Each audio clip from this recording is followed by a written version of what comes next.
Juízes, capítulo de número 5, versículo de número 32. Diz assim a palavra do Senhor. Todos acharam? Diga graças a Deus. Só Rafaela achou, vou esperar.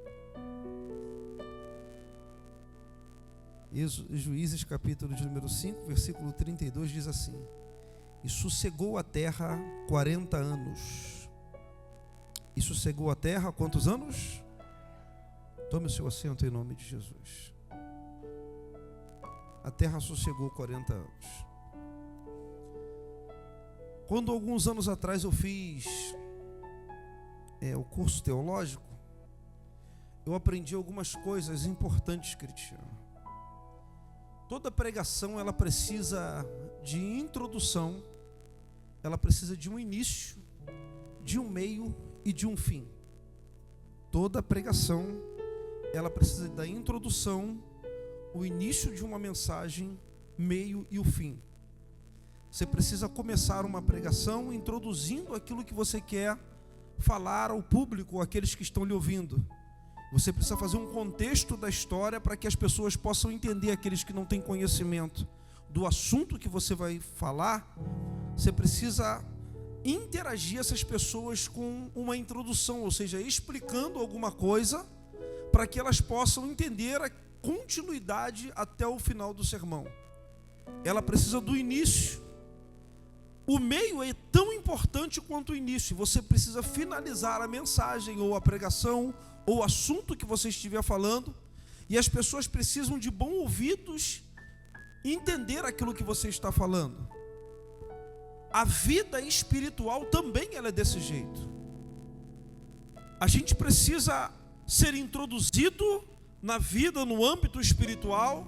A gente começa a nossa caminhada, a gente vai até o meio e a gente finaliza, como o apóstolo Paulo disse: combati o bom combate, acabei a carreira e guardei a fé. Ou seja, ele deu início com a sua cultura judaica, criada aos pés de Gamaliel. Ele veio até o meio, onde ele já tinha parado de se tornar perseguidor dos cristãos, e agora ele está no final de carreira, agradecendo a Deus por tudo que aconteceu. O povo de Israel, onde nós lemos aqui, eles viveram um período extraordinário, que todas as vezes que Deus levantava juízes sobre Israel, o povo era abençoado e vivia uma vida plena de espiritualidade, de uma maneira que eles nunca viveram sem um líder, sem um juiz. Então Deus pegava os juízes na terra e levantava para que eles pudessem caminhar na presença de Deus, fazendo a vontade de Deus. O problema todo é que nem sempre os juízes que eram levantados, eles tinham uma administração da sua própria vida, ou nem sempre não, na verdade eles não viviam a sua plenitude de vida, porque eles morriam. Então os juízes que eram levantados por Deus, eles caminhavam e direcionavam o povo a algum lugar ou algum propósito para livrar o povo das mãos do inimigo. Observe que quando um juiz morre, Deus ele levanta um inimigo para poder trazer uma assolação ao povo, ou seja, para poder perseguir o povo. Não porque Deus ele é um Deus ruim, Max, mas porque o povo, na verdade, havia se corrompido a sua estrutura espiritual.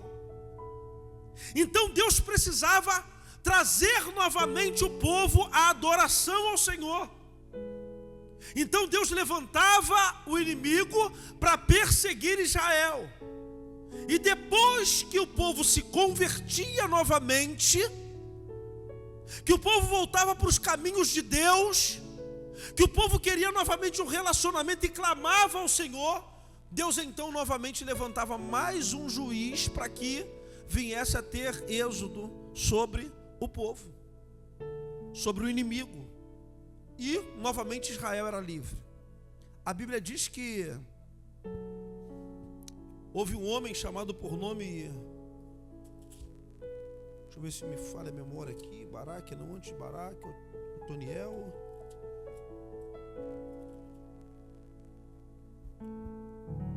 Eu esqueci o nome do juiz agora, me fugiu da memória. Eur, se não me falha a memória. Este homem, ele foi levantado como juiz em Israel, para poder libertar o povo das mãos dos cananeus. Os cananeus haviam invadido Israel por causa da desobediência do povo. E este homem agora ele morre. Deus então vai levantar Débora para que ela possa ser juiz em Israel e julgar o povo. Ela peleja, ela monta uma estratégia, todo um contexto, e faz com que o povo viesse a ser liberto das mãos dos cananeus. E o povo viveu por um período muito grande, vivendo uma vida de santidade perante o Senhor. O povo voltou aos caminhos de Deus e novamente eles começaram a andar com Deus. Só que Débora sai do contexto da história.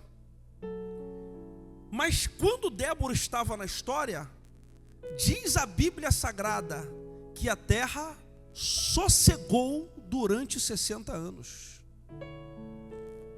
60 anos de paz, 60 anos de alegria, 60 anos de relacionamento com Deus.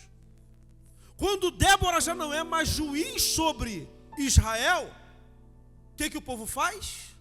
Novamente se corrompe diante de Deus. Eu fico imaginando, Sandra, como é que pode o povo ter uma introdução, ter um início, no meio do caminho da sua caminhada dentro de uma estrutura espiritual, se corrompe, para depois novamente voltar aos caminhos de Deus. Para quê? Ontem a gente estava na rede conversando e outros falou sobre isso, a gente comentou sobre isso também lá, que as pessoas quando se afastam de Cristo, elas vêm para Jesus, aceitam a Jesus, caminham com Jesus, se afastam, e agora olha só como é que estava aquela sala lá, não foi, Cristiano? Resumo, rodou e voltou para o mesmo lugar. Foi, chegou no meio do caminho, mas para que ir até o meio do caminho? Se a gente já conhece o que é bom, se a gente já sabe que Deus, Ele vai trazer novamente o castigo sobre Israel, para que eu vou me afastar? Se eu posso continuar, mesmo sem juiz, uma caminhada de uma vida plena e espiritual de relacionamento com Deus. O problema todo é que a gente não quer saber do meio da caminhada. A gente sempre olha os nossos próprios desejos. Se não tem ninguém para governar, então vou fazer o que eu quero. E muitas das vezes as pessoas não sabem, Cristiano, lidar com a liberdade. Isso é um fato. Parece que você precisa, e aqui graças a Deus não tem, irmão, mas eu vejo pessoas aí fora, Anderson, que elas precisam na verdade de alguém para poder ajudar elas não conseguem caminhar sozinho. Parece que elas não conseguem viver uma vida plena com Deus, uma vida de intimidade, uma vida de relacionamento. Elas precisam de um amuleto, elas precisam de alguém, elas precisam de um sacerdote, quando na verdade, Jesus está dizendo: vós sois o sacerdócio santo. O apóstolo diz isso. Vocês mesmos. Hoje em dia não se precisa de mais ninguém, o véu já foi rasgado de cima a baixo. O caminho está aberto, nós precisamos apenas de um direcionamento do céu para que nós possamos caminhar até o final da nossa jornada. O povo se corrompe. 60 anos, diz a Bíblia, e a terra sossegou 40 anos. O povo se corrompe novamente. Agora Deus vai levantar um homem por nome de Gideão, para poder governar o povo. Diz a Bíblia: porém os filhos de Israel fizeram o que parecia mal aos olhos do Senhor, e o Senhor os deu na mão dos medianitas por 7 anos. Não era só o plantio, não era só as ervas que o povo de Israel plantava E os medianitas, todos os anos, eles iam até o arraial de Israel, arrancava todas as plantas e eles não levavam, irmãos, nada para sua casa. Porque a intenção do diabo é isso, Anderson. A intenção do diabo não é pegar aquilo que você tem. A intenção do diabo é não fazer você prosperar com aquilo que Deus te deu. Ele quer só destruir. Ele não quer para ele quer destruir. Ele quer só acabar com o seu plantio, aquilo que você teve um esforço para poder conquistar, para poder fazer. O diabo, ele não quer que você perca isso, ele só não quer que você cresça com isso. E ele está falando, eu vou destruir. E é exatamente isso que os medianitas vinham.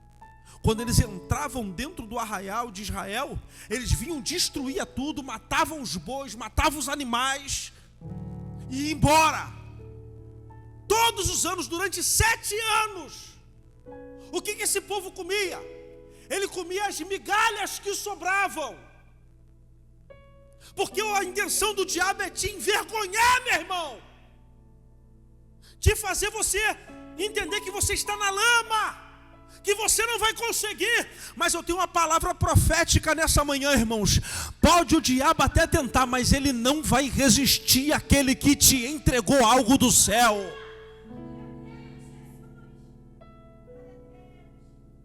Os midianitas durante 7 anos envergonhando um povo, destruindo um povo. E olha o que o texto diz: e prevalecendo a mão dos medianitas sobre Israel, fizeram os filhos de Israel para si, por causa dos medianitas, as covas que estão nos montes, e as cavernas, e as fortificações. Porque sucedia que semeando Israel, ou seja, plantando, subiam os medianitas e os amalequitas, e também os do Oriente contra eles subiam, e punham-se contra eles em campo, e destruíam a novidade da terra. Ou seja, Israel plantava, e os amalequitas, e os midianitas, e os amalequitas, e os do Oriente iam lá e destruíam tudo, até chegarem a Gaza, e não deixavam mantimento em Israel, nem ovelha, nem boi, e nem jumento, porque subiam com os seus gados e tendas, vinham como gafanhoto, em tanta multidão que não se podiam contar, nem eles e nem os seus camelos, entravam na terra para destruir. Assim Israel empobreceu muito, porque a pobreza reinava, porque a maior fonte de alimentação de um povo naquela época era os animais que eles possuíam. Isso gerava riqueza, e o plantio da terra. Isso daí era algo primordial para a sobrevivência de uma nação. Só que agora essa nação está destruída, ela está pobre, ela não tem recursos, ela não tem de onde tirar o seu mantimento, ela não tinha como comer. Uma nação que era de Deus não tinha o que comer. A vergonha, o caos estava instalado dentro de Israel. Quem olhava para Israel até apontava e julgava. Lá, ó, o povo de Deus. Isso aquela, como o Montes acabou de falar agora, brincadeira. Crente aí, ó. Por quê? Porque a vergonha.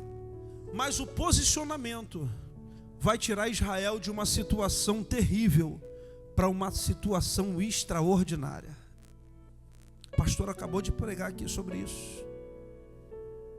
O posicionamento, como nós andamos, como nós pensamos, como nós agimos, vai nos levar a grandes lugares. Não existe de maneira nenhuma, irmãos, nada que um posicionamento nos leve ao mesmo lugar. Atitudes diferentes, Carol, resultados diferentes. Atitudes iguais, resultados iguais. Não muda. Não muda.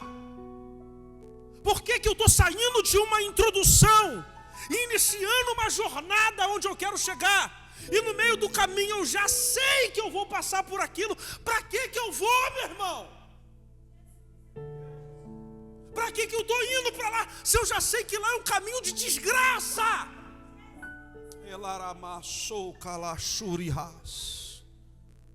Se eu já sei o que vai acontecer, não foi uma vez, irmãos, foram várias vezes que o povo de Israel perdia o juiz e eles se desviavam.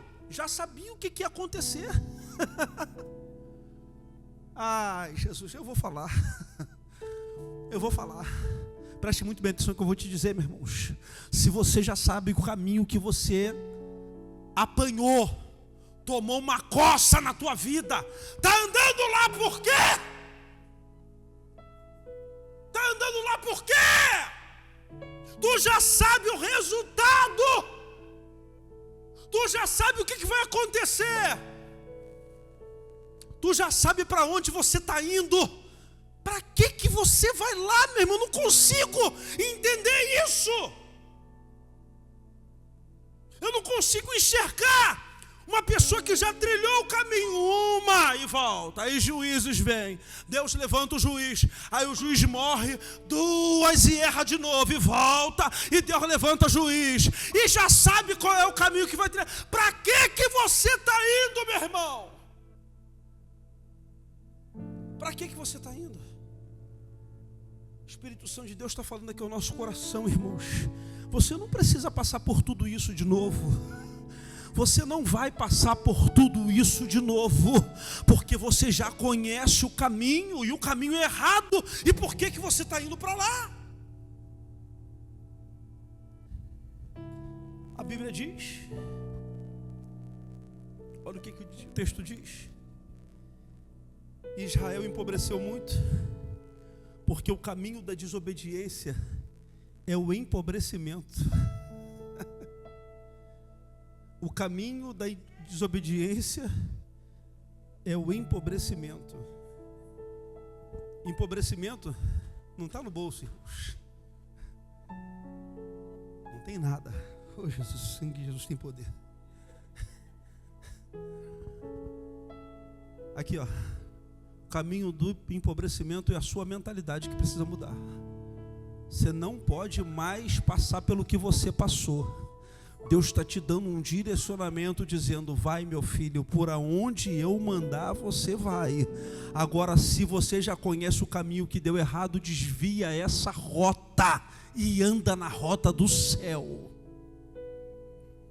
Israel empobreceu muito pela presença dos midianitas. Então os filhos de Israel clamaram ao Senhor. E aqui tem uma chave, irmão. Porque o maior segredo de quem está passando por dificuldade não é contar o problema para o vizinho. O maior problema de quem está passando por dificuldade não é contar a sua história para um amigo, para alguém que não pode ajudar. É exatamente o que a Bíblia diz. Então os filhos de Israel clamaram ao Senhor. Ainda bem que não tem água aqui, né? Senão já era. Não bota não, que senão eu vou entornar. Aqui está o segredo, irmãos.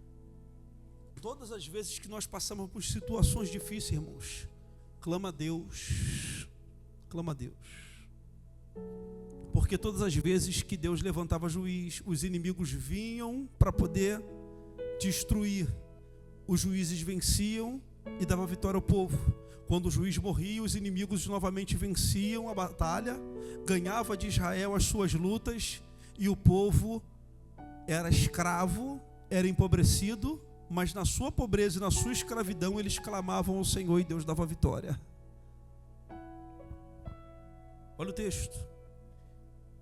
E enviou o Senhor um profeta, filho de Israel, que lhe disse: assim diz o Senhor Deus de Israel, do Egito eu vos fiz subir e vos tirei da casa da servidão, e vos livrei da mão dos egípcios e das mãos de todos quantos o oprimiam, e expeli diante de vós, e vos dei esta terra. Que coisa linda, irmãos, isso aqui. Sabe o que Deus estava falando para Israel? Enviou um profeta a Israel dizendo assim: olha, vocês lembram do que eu fiz na vida de vocês? Vocês estão lembrados que quando vocês estavam lá no Egito, o povo, a sua descendência, que estava lá no Egito, preso, escravo, nas mãos de Faraó, vocês lembram que vocês saíram de lá como uns fortes? Vocês lembram dos milagres que eu fiz? As pragas que eu mandei? O mar que eu abri? O maná que eu mandei no deserto? A água que brotou da rocha? Tu lembra? Sabe o que Deus está falando conosco nessa manhã? Vai acontecer de novo. Não se preocupa, vai acontecer de novo. O problema todo, irmãos, é que a gente fica muito preso nas derrotas. A gente mais lembra das derrotas do que das vitórias. E o Espírito Santo de Deus hoje me fez pregar no lugar da Luana para dizer para você, irmãos, comece a lembrar mais das vitórias do que das derrotas, porque vai acontecer de novo, mais uma vez. Quando foi que você viu Deus te desamparar, meu irmão? Quando foi que você viu Deus te largar de mão? Se você está aqui nessa manhã, Ele está te dizendo, vai acontecer de novo. Vai acontecer de novo. Tu lembra? Lembro. Não temas, eu sou o Senhor, vosso Deus, em cujo a terra habitais, mas não deste ouvido a minha voz.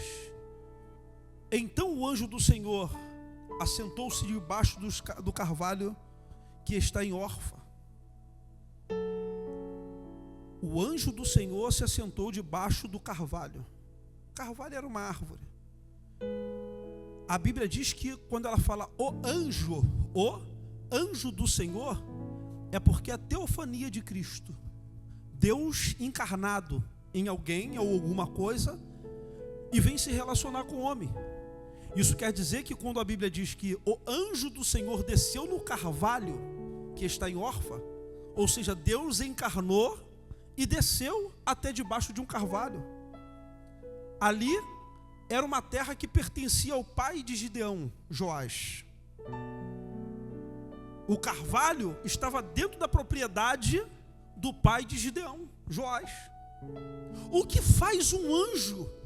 O que faz, na verdade, Deus descer até aquele lugar para se relacionar com alguém? Diga comigo, alguém, mais forte, alguém estava fazendo algo diferente. Para Deus descer, princesa, Ele precisa que alguém esteja fazendo algo além da curva. Para Deus descer, é necessário que alguma coisa especial aconteça. Gideão, ele tinha que malhar trigo no lagar, na eira. O trigo ele era arrancado da terra, e como você já conhece a parábola que Jesus falou do joio e do trigo, o trigo ele crescia junto com o joio. Então, para você fazer essa separação, o trigo sempre será mais forte do que o joio. O que eles faziam? Arrancava o trigo da terra e no meio de um lugar aberto ele chacoalhava o trigo. Nisso o joio, por ser mais fraco, voava. O trigo era mais resistente, o trigo continuava firme. O trigo era algo que não saía de qualquer jeito, tinha que se fazer muita força. Então existia uma força proporcional para que quando ele balançasse o trigo, o vento que vinha batia e levava o joio embora. E assim se usava o trigo. Só que não tinha como fazer nada ali naquele lugar, porque os medianitas todos os anos desciam até Israel para poder arrancar tudo e destruir tudo, inclusive os animais.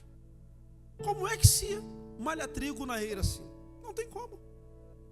Vai chegar campo aberto, os medianitas vêm, alguém teve uma ideia.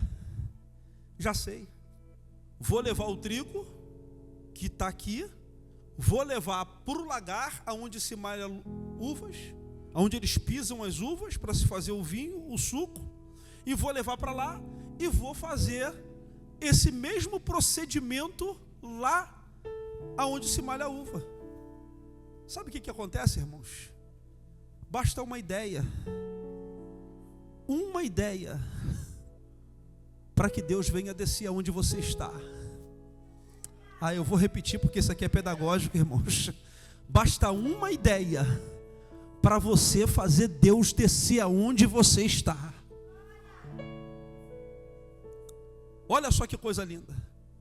Ele vai pegar o trigo, vai levar para o lagar, e ele está dentro de um lugar aonde se pisa a uva, mas ele está malhando trigo dentro do lagar.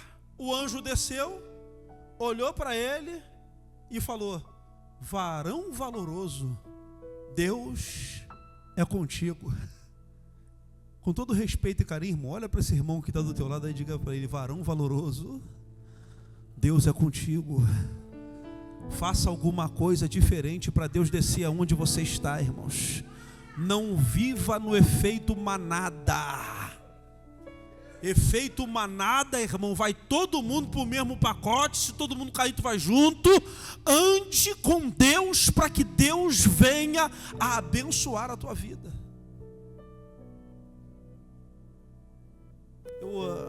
Como é que é o nome do cara que fez a lâmpada? Não foi o pastor. Thomas. Isso, esse camarada aí mesmo. Sabe o que ele disse? Que a gente, quando tem uma ideia, a gente precisa, preste bem atenção no que eu vou lhe dizer agora, hein? Quando a gente tem uma ideia, a gente precisa de 10% de sorte, 10% de inspiração e 80% de transpiração. Eu vou repetir. Thomas Edison, ele diz que quando a gente tem uma ideia, a gente precisa de 10% de sorte, 10% de inspiração e 80% de transpiração. O que ele está dizendo com isso? Um jogador de futebol, tem muitos jogadores de futebol hoje em dia. Jesus tenha misericórdia. Um jogador de futebol, quando ele começa, são muitos jogadores. Você tem que dar sorte de um dia que um olheiro que estiver olhando jogando bola, e o Anderson sabe muito bem disso, não joga nada, mas já andou com o Daniel. Ele sabe muito bem que quando existe um time de futebol treinando e passando por peneira, o olheiro que está lá, que é um cara que já tem uma posição, ele precisa olhar, e o jogador, ele precisa estar num dia muito bom. Ele precisa de sorte no dia, de dar um bom drible, de meter um bom gol, bonito gol. Ele precisa disso. O olheiro, ele está olhando ali. Talvez o cara é muito bom, mas só que naquele dia ele não estava num dia bom. Então ele não vai ser selecionado. Mas o jogador que ele está ali na peneira, e se ele estiver num dia bom, num dia de sorte, que ele arrebentou naquele treino, naquela peneira, pode ter certeza que o olheiro vai falar: poxa, esse camarada aí é bom, traz ele para cá. Sorte, 10%. Inspiração, 10%, porque naquele dia ele precisa estar inspirado. E agora? Agora ele precisa de 80% de transpiração, porque agora ele não tem que ser bom em um dia, em um jogo. Ele tem que ser bom com constância dentro daquilo que ele faz. A nossa vida espiritual, sendo ele assim. Talvez tem pessoas aqui que, quando essa igreja aqui tiver com 300, e ali quando tiver com 800 aqui na frente aqui, quando a gente tiver com 10 mil pessoas lá na NL, lá em nome de Jesus, vai ter um monte de gente lá que vai ser olhado, e às vezes pode não ser visto pelos talentos que tem, porque vai ter tanta gente, mas aqueles que se destacaram num dia e tiveram sorte, ou Deus falou: olha meu servo ali, ó, pega fulano, pega ciclano, faz isso, faz isso, faz isso. São os 10% de sorte. os 10% de inspiração, porque naquele dia ele trouxe uma saudação e ele estava muito inspirado. Mas agora ele vai trabalhar a transpiração, ou seja, os 80% é trabalho. Deus só desceu nos carvalhais de Orfa porque Deus viu a transpiração de Gideão. É isso que Deus precisa ver de nós. Ele precisa ver que a gente não só tem sorte, não só estamos inspirados, mas a gente está transpirando. O anjo vai descer no carvalhais de Orfa, aonde o seu pai Joás tem esse terreno. Então o anjo do Senhor apareceu e disse: varão valoroso, Deus é contigo. Mas Gideão respondeu: ah, Senhor meu, se o Senhor é conosco, por que tudo isso nos sobreveio? Você já viu aqueles crentes mimizentos, meu irmão?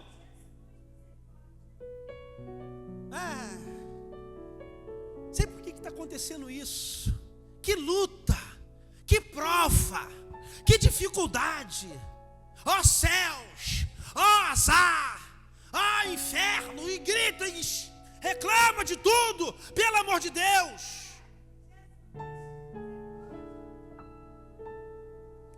Para de reclamar, meu irmão.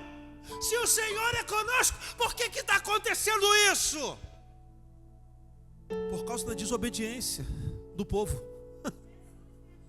O povo desobedece, castigo sobre o povo, e o povo precisa se levantar. E agora precisa mudar a estratégia, corrigir a rota. Continuar andando para o mesmo caminho, os resultados serão iguais. Não tem como, irmãos, você fazer a mesma coisa e mudar. Não vai. Isso daqui é um fato, não vai mudar. Ou você corrige a sua rota, olhando para o mesmo alvo, percorrendo caminhos diferentes, ou você vai continuar vivendo da mesma maneira. Se o Senhor é conosco, por que isso nos sobreveio? Olha o que o texto diz.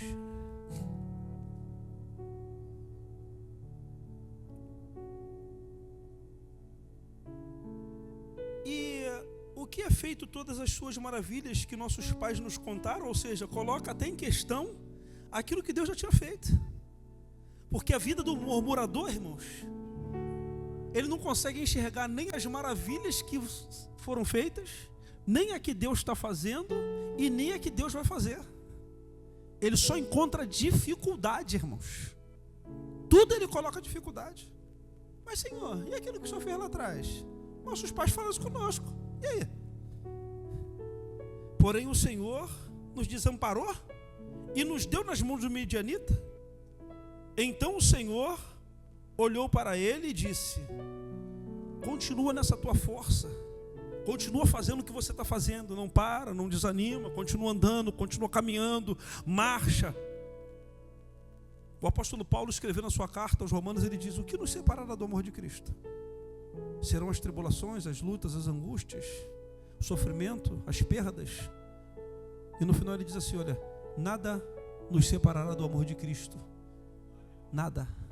Não adianta vir as adversidades. Eu não quero saber o que aconteceu, eu não quero saber o que vai acontecer. Eu quero saber o hoje. Hoje eu sei que o Senhor desceu aqui no Carvalho para eu ver eu transpirar. Hoje o Senhor desceu aqui para ver eu trabalhar, e eu vou continuar trabalhando. Energia, foco lá em cima. Vai nessa tua força. Livra Israel das mãos dos medianitas. Porventura não te enviei eu? E ele disse: ah, Senhor meu, como eu vou livrar Israel? Eis que minha família é mais pobre. Ai, Jesus, não aguento. Aqui não tem não, Ricardo. Aqui não tem não, mas está cheio de crente assim. É que eu não consigo. Até me deu uma oportunidade, mas eu não dá. Eu sou menorzinho, tem gente que canta mais do que eu, tem gente que prega mais do que eu, tem gente que ora mais do que eu, tem gente que dirige mais do que eu, tem gente que faz as coisas melhor do que eu. Posso falar um negócio para você, Vânia? O mesmo Espírito que habita em um, habita no outro. A glória. O mesmo Espírito que habita no Ricardo, que é líder dos homens, habita no Isaac, que é da padaria. É o mesmo, na padaria também, né, meu filho? Mas na bateria, tá? Jesus, que show da Xuxa é esse? Botaram as crianças do lado de fora e o irmão entrou. Não vai botar isso no corte não, tá, varão? Show da Xuxa é esse, Jesus? É o mesmo Espírito, irmão. Mesmo Espírito que usa a Mônica, a pastora Mônica, é o mesmo que usa essa criança ali, ó. Não tem diferença. Pode ter para o homem, pastor Daniel, né? Líder de jovens, ministério de louvor, pastor Ricardo, presidente da igreja. Para Deus, irmão, isso aí é bobeira, besteirada, nada. De coração. Aqui todo mundo é igualzinho. Não foi isso que foi falado na reunião ontem, pastor Ricardo? Tem melhor, não tem pior do que ninguém não, meu irmão. Aqui não tem ninguém melhor do que o Anderson, não tem ninguém pior do que o Anderson, não tem ninguém melhor do que eu, não tem ninguém pior do que eu. Todo mundo aqui é igual, mesma coisa. Tá mesmo. Ai não, Senhor, como é que eu vou fazer? Eu sou o menorzinho da casa, não consigo aqui. E ele disse: ai, Senhor meu, como que livrarei Israel? Eis que a minha família é a mais pobre de Manassés, e eu o menor da casa de meu pai. E o Senhor disse: porquanto eu hei de ser contigo, tu ferirás os medianitas, como se fosse um só homem. Não tem inimigo que vai prevalecer, irmãos, quando Deus te der um direcionamento. Aí ele vai sair rapidinho, fala assim, ó, fica aqui um pouquinho que eu vou trazer um presentinho para o senhor. Tá bom. Ele foi lá, pegou o cordeiro, matou o cordeiro, preparou o cordeiro, foi levar para o Senhor. Senhor, aqui é um presente para o senhor. Aí a Bíblia diz que o anjo do Senhor falou: coloca aí na pedra aí. Ele colocou o banquete na pedra. O Senhor pegou o cajado e pá, tocou no cajado, na pedra. A pedra começou a acender, irmãos. Queimou aquele holocausto. Fez um churrasco. Vai ter hoje, aleluia. Só que existe um problema, irmãos. Você pegar o texto, eu vou correr aqui um pouquinho para a gente não poder perder muito tempo, faltar 2 minutos para terminar. Você pegar o texto, depois Deus ele vai cobrar de Gideão que ele vá na casa do pai dele pegar um boi para matar como holocausto ao Senhor. Preste muito bem atenção no que eu vou lhe dizer. O boi naquela época, ele era oferecido a Baal. O boi era uma prática de sacrifício a Baal, Deus dos medianitas. Esse boi estava na casa do pai de Gideão, de Joás. Deus ele estava falando o seguinte: olha, Gideão, eu não quero sacrifício de cordeiro, eu quero sacrifício de boi. Você está dando o que não é para o que é para mim, na verdade, você está dando migalha. Você está dando coisa pouca, mas eu quero coisas grandes. Vocês não dão para os outros? Eu quero aqui oferecer sacrifício aqui. Deus está nos chamando a responsabilidade, irmãos. Que as melhores ofertas, e eu não digo aqui de dinheiro, eu estou falando de oferta, sacrifício, tem que ser a Deus, e única e exclusivamente a Deus, e a mais ninguém.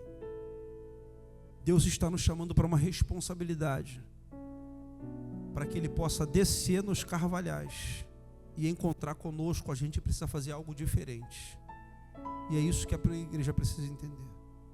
Nós estamos em uma direção, nós precisamos dar início, uma introdução, um início, meio e fim. E se a gente sabe que aquilo lá vai trazer consequências, pelo amor de Deus, não ande naqueles lados. saiba que Deus tem algo de grandioso para a sua vida. Se coloque de pé em nome de Jesus.